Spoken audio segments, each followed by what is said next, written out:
हे सखी हो आग लगाई नैहर में, अब हम ससुरवा जइबै ना। ए सखी हो आग लगाई नैहर में, अब हम ससुरवा जइबै ना। अब हम ससुरवा जइबै ना हो, अब हम ससुरवा जइबै ना। ए सखी हो आग लगाई नैहर में, अब हम ससुरवा जइबै ना।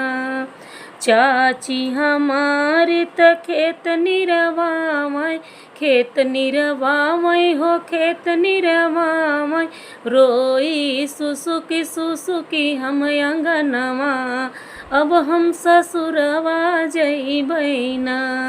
रोई